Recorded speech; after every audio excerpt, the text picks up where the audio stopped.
तो विद्यार्थी मित्रों, आज आप एक मोस्ट आईएमपी प्रश्न की चर्चा करीशुं। तो मोस्ट आईएमपी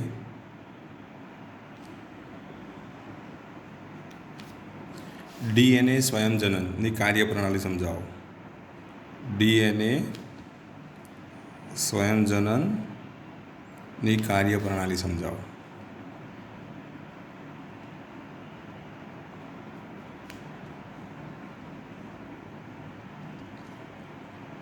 तो આપણે डीएनए स्वयंजनन विषे समझवानुं छे। शाना विषे समझवानुं छे? डीएनए स्वयंजनन विषे। तो जो डीएनएનું स्वयंजनन करवा माटे जे उत्सेचकनी जरूर पड़े, तो क्या उत्सेचकनी जरूर पड़े तमने खबर है? तो डीएनए पॉलीमरेजनी जरूर पड़े। शानी जरूर पड़े? डीएनए पॉलीमरेजनी जरूर पड़े छे। और डीएनए पॉलीमरेज केटला छे? तो 3 प्रकारना छे। DNA polymerase 1, DNA polymerase 2, DNA polymerase 3। पण आपणी बुकनी अंदर एना विषे डिटेलमां आपेल नथी, એટલે આપણે એની ચર્ચા વધારે ડિટેલમાં કરતા નથી। પણ તમારે આટલું યાદ રાખવાનું, डीएनएना स्वयंजनन माटे कया उत्सेचकनी जरूर पड़े? तो डीएनए पॉलीमरेजनी जरूर पड़े। एना विषे आपणे अगाउनी थियरीमां भणी चूक्या। तो डीएनए स्वयंजनन माटे तो शानी जरूर पड़शे बोलो? तो डीएनए पॉलीमरेज,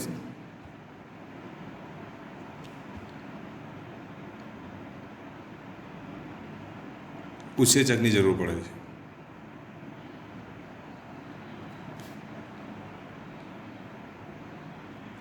तथा आ स्वयंजनन संपूर्णपणे पूर्ण करवा माटे आ स्वयंजनन संपूर्णपणे पूर्ण करवा माटे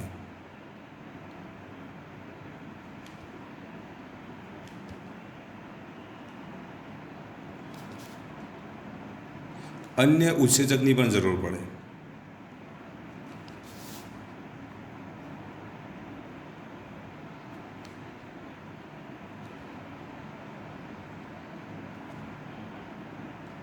अन्य उत्सेचकनी शुं जरूर पड़े? जरूर पड़े छे। हवे जो आटલું याद राखो, डीएनएना स्वयंजनन माटे ज्यारे डीएनएनी बे जे कुंतल होय ने, ए बे कुंतलने अलग करवा माटे शेनी जरूर पड़े? ऊर्जानी जरूर पड़े। અને આ કુંતલને અલગ કરવા માટે એટલે કે એનું બહુલીકરણ કરવા માટે કુંતલને અલગ પાડવામાં આવે, અને આ કુંતલને અલગ પાડવા માટે શેની જરૂર પડે? ઊર્જાની જરૂર પડે। અને જ્યારે આવી ઊર્જાની જરૂર પડતી હોય તો એ ઊર્જા શાના દ્વારા પૂરી પડે? તો એ ખાસ યાદ રાખવાનું તમારે। તો એ ઊર્જા શાના દ્વારા પૂરી પડે છે? તો સ્વયંજનન માટે, डीएनएना स्वयंजनन माटे बे कुंतलोने अलग करवा माटे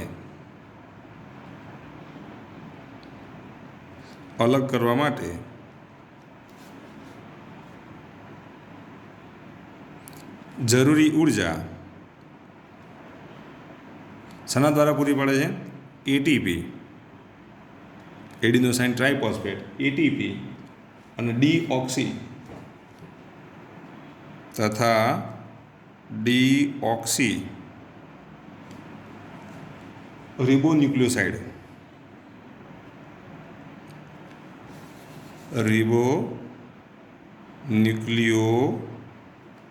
द्वारा पूरी पड़े छे।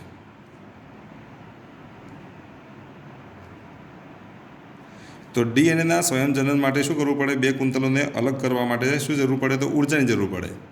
અને એ ઊર્જા શાના દ્વારા પૂરી પડે? તો એટીપી દ્વારા પૂરી પડે અને ડીऑक्सी रिबोन्यूक्लियोसाइड દ્વારા પૂરી પડે છે। આ ખાસ યાદ રાખજો, ઓબ્જેક્ટિવ માટે મોસ્ટ આઈએમપી। શાના માટે યાદ રાખવાનું? ઓબ્જેક્ટિવમાંથી પૂછી શકાય, તો ઓબ્જેક્ટિવ માટે મોસ્ટ આઈએમપી। તો એના માટે જરૂરી ઊર્જા ક્યાંથી મળશે? તો એટીપીમાંથી મળશે, અને ડીऑक्सी रिबोन्यूक्लियोसाइडમાંથી એ ઊર્જા પૂરી પડે છે। रिबोन्यूक्लियोसाइड ट्राइफॉस्फेट, हो बराबर, रिबोन्यूक्लियोसाइड ट्राइफॉस्फेट लखવાનું રહી ગયું અહીંયા, ट्राइफॉस्फेट, बराबर। तो तेना द्वारा ऊर्जा મળે છે। હવે डीएनएने आखा कुंतलने अलग पाडवा હોય, હવે તમને કહેવામાં આવે કે डीएनएનું આખું કુંતલ જે લંબાઈ છે, આખે આખા બે ટુકડા, ધારો કે આ डीएनए આ રીતે જોડાયેલું છે। હવે આખે આખું જો કુંતલને તમારે અલગ કરવું હોય તો આખા કુંતલને અલગ કરવા માટે તમારે વધારે ઊર્જા જોઈએ। परंतु जो एमांथी अमुक भाग जो अलग करवो होय, आटलो ज भाग अलग करवो होय तो एना माटे ओછી ऊर्जानी जरूर पड़े, बराबर। आखुं जो कुंतल अलग करवुं होय तो तमारे वधारे ऊर्जानी जरूर पड़े। आपणे सिम्पल एक्जाम्पल लईए, धारो कि आ डीएनए है, આના આપણે બે ભાગ પાડી દઈએ. ધારો કે આને હું કાપું તો જો આખું કુંતલ અલગ કરવું હોય ને આ રીતે તો તમારે આમ વધારે ઉર્જા જોઈએ. આ રીતે શું કરવું પડે? વધારે ઉર્જાની જરૂર પડે. ખ્યાલ આવી ગયો? આમ કુંતલ બે અલગ કરી દીધા આપણે. હવે બે પોલીન્યુક્લિયોટાઇડને જો અલગ કર્યું હોય તો તમારે વધારે ઉર્જાની જરૂર પડે. પરંતુ ધારો કે આ જે છે એ અહીંથી આપણે અમુક ભાગથી જ અલગ કરીએ અને આટલું ખાલી આપણે કુંતલને શું કરી દઈએ? અલગ કરી દઈએ. આટલો ભાગ જ અલગ કરવામાં આવે. જો આટલો ભાગ અલગ કરવામાં આવે તો પછી એના માટે ઓછી ઉર્જાની જરૂર પડે. તો કહેવાનો મતલબ એ ડીએનએનું જ્યારે સ્વયંજનન થાય ત્યારે આખી બંને શૃંખલાઓ અલગ પાડવામાં આવતી નથી. એનો અમુક ભાગ જ આ રીતે અલગ પાડવામાં આવે છે. અને જ્યારે અમુક ભાગ જ્યારે અલગ પાડવામાં આવે ત્યારે આકાર કેવો થાય? ચીપિયા જેવો આકાર થાય છે ને, તો આને આપણે શું કહીશું? સ્વયંજનન ચીપિયો કહીશું. શું કહીશું? સ્વયંજનન ચીપિયો કહેવામાં આવે. તો આમ અલગ કરવામાં આવે ત્યારે શું જોવા મળે છે? આવો ભાગ જે જોવા મળે ને એને આપણે શું કહીશું? સ્વયંજનન ચીપિયો કહીશું. તો આટલું તમારે યાદ રાખવાનું. તો આવી જે બનતી જે રચના છે તેને આપણે શું કહીશું? સ્વયંજનન ચીપિયો કહીશું. હવે આવા સ્વયંજનન ચીપિયા માટે આટલું યાદ રાખવાનું. આ બે શૃંખલાઓ છે, બે પોલીન્યુક્લિયોટાઇડ શૃંખલાઓ છે. એકમો ક્રમ આપણે લખી દઈએ. જો આના પર જ હું ક્રમ લખી દઉં છું. અહીંયા આપણે લખી દઈએ 5 ડેશ. આ બાજુ હું લખી દઉં કેટલો? તો 3 ડેશ. 5 થી 3 ડેશ આવે એવું આપણે આગળ શરૂઆતની થિયરીમાં ભણાવ્યું હતું ને, યાદ છે કે નહીં? તો આગળના વિડીયો જોઈ લેવાનો. આગળનું તમે મટીરિયલ જે લખ્યું હોય તમારે જોઈ લેવાનું. અહીંયા જો 3 ડેશ હોય તો અહીંયા કઈ શું જોડાય? 5 ડેશ જોડાય. તો અહીંયા 5 ડેશ તો અહીંયા શું આવશે? બોલો, 3 ડેશ આવે. બરાબર. તો આવી જે રચના થઈ ચીપિયા જેવી રચના થઈ તો આને શું કહેવાય? સ્વયંજનન ચીપિયો કહેવાય. શું કહેવાય? સ્વયંજનન ચીપિયો કહેવાય. તો અહીંયા આપણે આવું લખી શકીએ કે ડીએનએના અણુને સંપૂર્ણપણે અલગ કરવા માટે અણુના કુંતલને સંપૂર્ણપણે અલગ કરવા માટે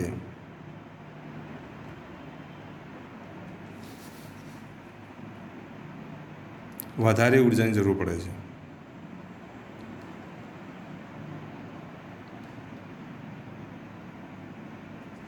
તેથી ડીએનએનો કોઈ એક ભાગ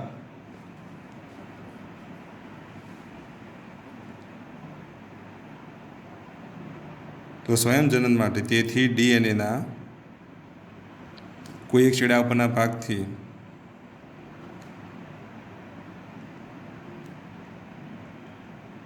છેડા પરથી અમુક ભાગ અલગ કરવામાં આવે છે, અલગ થાય છે.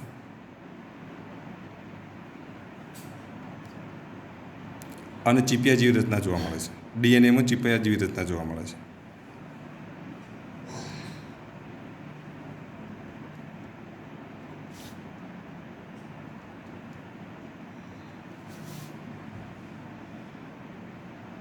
અને આ જે ડીએનએમાં જે ચીપિયા જેવી રચના જોવા મળે એને શું કહેવાય? બોલો, સ્વયંજનન. જેને સ્વયંજનન ચીપિયો કહે છે.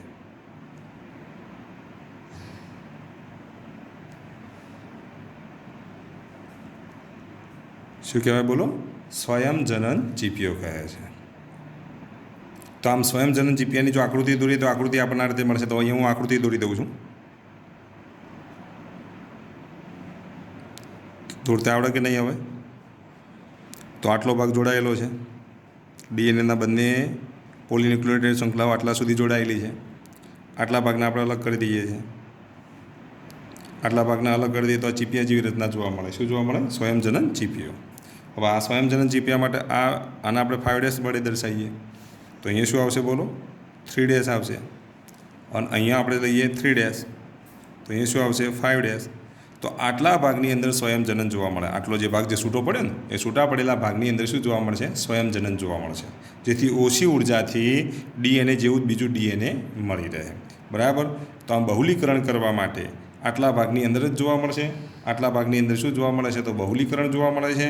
અને કયા ઉત્સેચકના લીધે થાય છે? તો ડીએનએ પોલિમરેઝની મદદથી આટલા ભાગની અંદર શું થશે?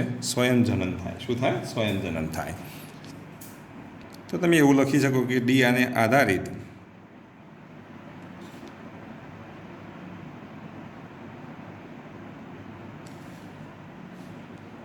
ડીએનએ આધારિત ડીએનએ પોલિમરેઝ કયો ઉત્સેચક? તો ડીએનએ પોલિમરેઝ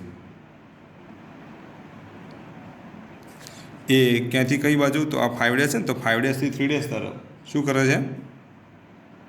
સ્વયંજનન કરે છે. 5' થી 3' તરફ સ્વયંજનન કરે છે. હવે જેટલો આટલો ખુલ્લો જે ભાગ પડે ને, તો અહીંયા 5' હોય ને, તો અહીંયા તમે નંબર આપી શકો 3' અને અહીંયા 3' હોય તો અહીંયા નંબર કયો આવશે? 5'. તો 5' થી 3' તરફ સ્વયંજનન થાય. તો 5' થી કઈ બાજુ થશે? 3' તરફ સ્વયંજનન થશે. તો અહીંયા 3' હોય તો એની બાજુમાં અહીંયા 5', અહીંયા 5' હોય તો અહીંયા કેટલો આવશે? 3'. અહીંયા 3' હોય તો 5', અહીંયા 5' હોય તો અહીંયા શું લખવાનું? 3'. તો આમ તમે વિચારી લો કે જો અહીંયા 3' હોય તો અહીંયા 5' છે, બરાબર. તો જેટલો ભાગ છૂટો પડે ને તો અહીંયા આપણે 5' લખી દઈએ. તો 3' ની બાજુમાં 5', 5' ની બાજુમાં 3', 3' ની બાજુમાં 5', 5' ની બાજુમાં 3'. હવે સ્વયંજનન કઈ બાજુ થાય બોલો? તો 5' થી 3' તરફ થાય. એટલું યાદ રાખવાનું. કઈ બાજુ થશે? 5' થી 3' તરફ. તો અહીંયા જો 5' થી 3' તરફ એટલે આમ સ્વયંજનન થશે, કારણ કે અહીંયા સ્વયંજનન આટલા વિસ્તારમાં જ જોવા મળશે. જેટલો ભાગ છૂટો પડે ને ત્યાં સ્વયંજનન જોવા મળે. તો આ 5' છે અને આ 3' છે, એ યાદ રાખો. અહીંયા 5' છે અને અહીંયા 3' છે. તો સ્વયંજનન કઈથી ક્યાંથી જોવા મળશે બોલો?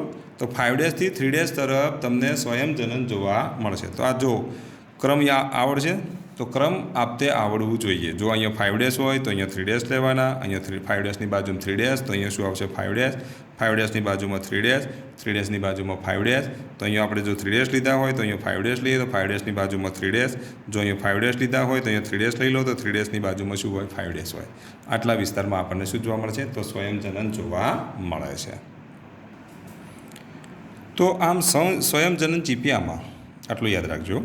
સ્વયંજનન ચીપિયાની અંદર જે સ્વયંજનન થાય છે એ કઈ બાજુ થાય છે? તો 3' થી 5' શૃંખલા જે છે આ, અને આ 5' થી 3' શૃંખલા છે.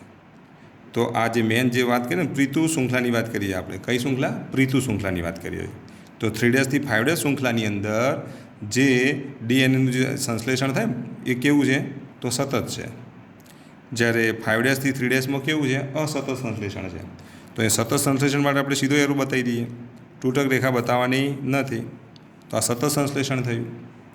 જ્યારે અહીંયા આ કયું સતત, આ કેવું સંશ્લેષણ મળશે? અસતત સંશ્લેષણ મળશે. એને આપણે તૂટક એરો વડે બતાવીએ, બધા જુદા જુદા એરો લઈએ.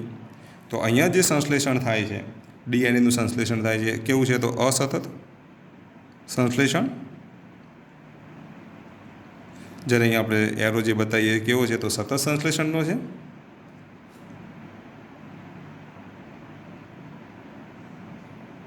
તો આટલું યાદ રાખવાનું. 3' થી 5' માટે પ્રીતુ શૃંખલાની વાત કરું છું. પ્રીતુ શૃંખલા માટે 3' થી 5' માટે સતત સંશ્લેષણ, અને 5' થી 3' માટે પ્રીતુ શૃંખલાની વાત કરું છું, બરાબર. તો 5' થી 3' માટે કેવું સંશ્લેષણ હશે? અસતત સંશ્લેષણ છે.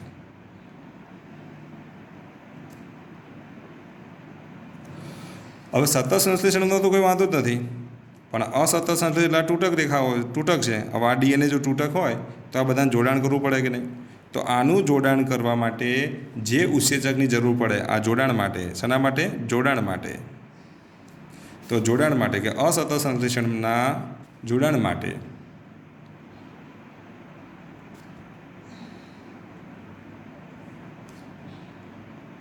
ડીએનએના ટુકડાઓના જોડાણ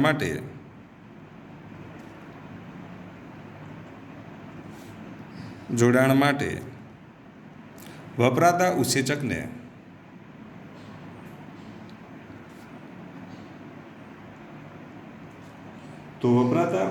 શું કહેવાય? ડીએનએ લાઇગેઝ કહેવાય. શું કહેવાય? DNA ligase. તો આ પ્રશ્ન યાદ રાખજો. જ્યારે સ્વયંજનન વખતે જે સ્વયંજનન ચીપિયાની અંદર એક શૃંખલાની અંદર શું જોવા મળે છે? અસતત સંશ્લેષણ જોવા મળે છે. અસતત સંશ્લેષણની અંદર આ જે ડીએનએના જે ટુકડા છે એને જોડવા માટે, એને સતત બનાવવા માટે જે ઉત્સેચકની જરૂર પડે છે એ ઉત્સેચકને આપણે શું કહીશું? ડીએનએ લાઇગેઝ કહીશું. તો એનો મતલબ એ થયો કે ડીએનએ શૃંખલા બનાવવા માટે એક તો મેન ઉત્સેચક કયો? તો ડીએનએ પોલિમરેઝ. અને એ સિવાય વધારાનો બીજો ઉત્સેચક કયો મળે બોલો? તો ડીએનએ લાઇગેજ છે. હવે આ ઓબ્જેક્ટિવ પણ પૂછાય એવું છે, યાદ રાખજો. તો આ ઓબ્જેક્ટિવ પૂછી શકાય એવું છે. તો આ પણ મોસ્ટ આઈએમપી છે. થિયરી આ રીતે જ લખવાની, જ્યાં કીધું છે ઓબ્જેક્ટિવ માટે તૈયારી કરવાની, તો એ તૈયારી કરી દેજો. સતત સંશ્લેષણ કયા વિભાગમાં થાય, અસતત સંશ્લેષણ કયા વિભાગમાં થાય, એ પણ તમને યાદ હોવું જોઈએ. હવે ડીએનએમાં જે વિસ્તારની અંદર સ્વયંજનનની ઉત્પત્તિ થતી હોય ને, તો ડીએનએમાં જે વિસ્તારમાં સ્વયંજનનની ઉત્પત્તિ થતી હોય તે વિસ્તારને આપણે શું કહીશું બોલો? તો તેને આપણે શું કહીશું? સ્વયંજનન ઉત્પત્તિ સ્થાન કહેવાય. શું કહેવાય? સ્વયંજનન ઉત્પત્તિ સ્થાન. ધારો કે અહીંયાથી સ્વયંજનન થયું તો અહીંનું ઉત્પત્તિ સ્થાન કહેવાય. શું કહેવાય? આ ઉત્પત્તિ સ્થાન કહેવાય. તો જ્યાંથી સ્વયંજનનની શરૂઆત થતી હોય તે સ્થાનને શું કહેવાય? સ્વયંજનન ઉત્પત્તિ સ્થાન કહે છે. તો ડીએનએમાં જે વિસ્તારમાંથી સ્વયંજનન થાય અથવા જે વિસ્તારમાં અથવા જે ભાગમાં સ્વયંજનન થાય તે ભાગને ડીએનએનું ઉત્પત્તિ સ્થાન કહે છે, અથવા સ્વયંજનનનું ઉત્પત્તિ સ્થાન કહે છે. ડીએનએના સ્વયંજનનનું ઉત્પત્તિ સ્થાન કહે છે.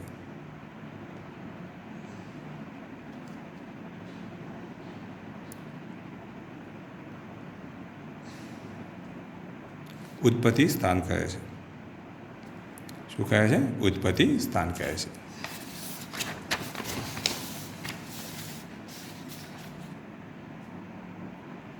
હવે જો ધોરણ 11માં તમે ભણી ચૂક્યા, ડીએનએની અંદર જે સંશ્લેષણનો જે તબક્કો જે છે એ સંશ્લેષણનો તબક્કો એ કોષચક્રના કયા વિભાગમાં જોવા મળે? તો એસ વિભાગમાં જોવા મળે. આવું તમે ધોરણ 11માં ભણી ચૂક્યા છો, બરાબર? તો ધોરણ 11ની બુકમાં તમે જોજો, બરાબર? ચેપ્ટર નંબર 10 જે છે ને, તો ચેપ્ટર નંબર 10ની અંદર હું જો તમને બુકમાં બતાવી દઉં છું, તો ધોરણ 11ની બુકમાં તમે આવું ભણી ગયા. તો આ એસ વિભાગ કહેવાય, બરાબર? આ કોષચક્ર આપેલ છે. તો કોષચક્રની અંદર જો જીવન તબક્કો સંભાજન માટે છે અને ડીએનએ સ્વયંજનનની શરૂઆત વચ્ચેના મધ્યસ્થી તબક્કાને અનુસરે છે. આવું તમે ધોરણ 11માં ભણી ચૂક્યા. જીવન અવસ્થામાં કોષ ચયાપચયની રીતે સક્રિય હોય છે. ખાસ યાદ રાખજો, જીવન અવસ્થામાં કોષ ચયાપચયની ક્રિયા માટે કેવો હોય? તો સક્રિય હોય છે અને સતત વૃદ્ધિ પામે છે. પરંતુ ડીએનએનું સંયોજન એ જીવન તબક્કામાં જોવા મળતું નથી. પણ એસ તબક્કો જ્યારે આવે અથવા તો સંશ્લેષણ તબક્કો કહેવાય, આ તબક્કાની અંદર ડીએનએનું શું થાય છે? સંશ્લેષણ થાય છે. યાદ રાખો. તો ડીએનએનું સંશ્લેષણ એ કયા તબક્કામાં થાય છે? તો એસ તબક્કામાં થાય છે. તો કદાચ ઓબ્જેક્ટિવ પૂછાય કે કોષચક્રના કયા તબક્કામાં ડીએનએનું સંશ્લેષણ થાય, બરાબર? ધોરણ 11નો પ્રશ્ન કહેવાય, પરંતુ 12માં હવે પૂછી શકાય. તો કયા તબક્કામાં જોવા મળે બોલો? તો ડીએનએનું સંશ્લેષણ સ્વયંજનન કયા તબક્કામાં જોવા મળે છે? તો એસ તબક્કામાં જોવા મળે છે. હવે જુઓ, જ્યારે સ્વયંજનન થાય છે ને તે દરમિયાન કોષોના ડીએનએની માત્રા કેટલી થઈ જાય? તો બમણી થઈ જાય. કારણ કે સ્વયંજનન થયું, પહેલાં ડીએનએ એક શૃંખલા હતી, પિતૃ સાથે અહીંયા પુત્ર પણનો જન્મ થયો, એટલે સંખ્યા શું થઈ ગઈ? બમણી થઈ ગઈ ને. તો એમાંથી ચાઇલ્ડ પણ મળે છે. તો ચાઇલ્ડ ડીએનએ મળે અને મધર ડીએનએ પણ મળે, એટલે ડીએનએની સંખ્યા કેટલી થઈ ગઈ? બમણી થઈ ગઈ. તો આટલું યાદ રાખવાનું કે એસ તબક્કાની અંદર ડીએનએની માત્રા કેટલી થઈ જશે? તો બમણી થઈ જશે. જો ડીએનએની શરૂઆતની માત્રા જો 2C હોય, બરાબર, તો વધીને કેટલી થઈ જાય? તો ડીએનએની માત્રા કેટલી થઈ જશે? 4C થઈ જશે. પણ જ્યારે ડીએનએમાંથી પછી રંગસૂત્રોનું જ્યારે વિભાજન થાય ને, તો ડીએનએમાંથી શું બનશે? રંગસૂત્રો બને, બરાબર? તો રંગસૂત્રોની સંખ્યામાં કોઈ વધારો થતો નથી. તો એસ તબક્કામાં આટલું યાદ રાખવાનું, ડીએનએની સંખ્યા બમણી થાય પણ રંગસૂત્રોની સંખ્યા બમણી થતી નથી. ધારો કે રંગસૂત્રો જો 2n હોય ને, તો એસ તબક્કા પછી પણ રંગસૂત્રોની સંખ્યા કેટલી રહેવાની? જીવન તબક્કામાં રંગસૂત્રોની સંખ્યા 2n હોય તો પછી એસ તબક્કા પછી પણ રંગસૂત્રોની સંખ્યા કેટલી રહેવાની? તો 2n રહેવાની. કેટલી રહેવાની? 2n રહેવાની. તો આમ ડીએનએનું જે સ્વયંજનન જે છે એ એસ તબક્કામાં પૂરું થઈ જાય છે. આટલું યાદ રાખજો. ત્યાર પછી જ્યારે ડીએનએનું જે સ્વયંજનન થાય ને, ત્યાર પછી કોષ વિભાજન ન થવાના કારણે શું થશે બોલો? જે ત્રુટિ રહી જાય એ પછી કોષની અંદર એ ત્રુટિ રહી જવાની, એનું પછી સોલ્યુશન આવતું નથી. તો આટલું તમારે યાદ રાખવાનું. ચલો, ખ્યાલ આવી ગયો. તો આવને અનુલક્ષીનો ઓબ્જેક્ટિવ પૂછી શકાય, માટે આ તમારે યાદ રાખવાનું. તો સ્વયંજનન જે છે એ કયા તબક્કામાં જોવા મળે બોલો? તો કોષચક્રના એસ તબક્કામાં તમને સ્વયંજનન જોવા મળે છે. તો અહીંયા આપણે લખી દઈએ એક અગત્યનો મુદ્દો જે નીટમાં પૂછાયો હોય તો મુદ્દો છે. શું લખશો બોલો? તો કોષચક્રના કયા તબક્કામાં? એસ તબક્કામાં શું થાય છે બોલો? ડીએનએનું સ્વયંજનન થાય છે.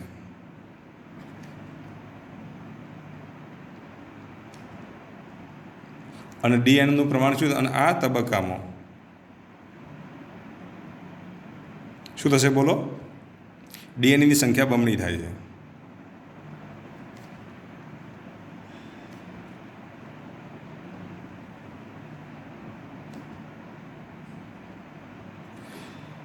એટલે અહીંયા આપણે તબક્કો લઈએ ને, કયો તબક્કો લઈશું બોલો? જીવન તબક્કો. જીવનમાંથી એસમાં જઈએ ને તો એસ તબક્કાની અંદર શું થશે? જીવનમાંથી એસમાં જ્યારે અને એસ પછી G2માં જશે ને તો એસથી G2માં જાય ત્યારે રંગસૂત્રો અચળ પરંતુ ડીએનએ બમણા. શું યાદ રાખશો બોલો? રંગસૂત્રોની સંખ્યા કેવી રહેશે? અચળ રહેશે.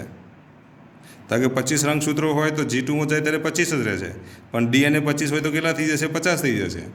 તો કોષની અંદર ધારો કે એસથી G2 તબક્કામાં જઈએ ત્યારે રંગસૂત્રોની સંખ્યા જે હશે એની જ રહેશે. દાખલા તરીકે આપણે એક્ઝામ્પલ લઈએ, ધારો કે 25 હોય તો 25ના 25 જ રહે, પણ ડીએનએ 25 હોય તો કેટલા થઈ જાય? 50 થઈ જાય. તો આવું જો ઓબ્જેક્ટિવ પૂછાય તો તમને આવડવું જોઈએ. તો આને આપણે શું કહીશું? ડીએનએનું સ્વયંજનન કહીશું. શું કહીશું? ડીએનએનું સ્વયંજનન.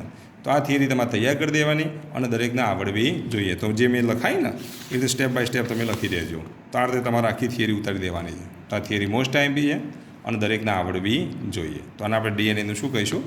સ્વયંજનન કહીશું. શું કહીશું? સ્વયંજનન.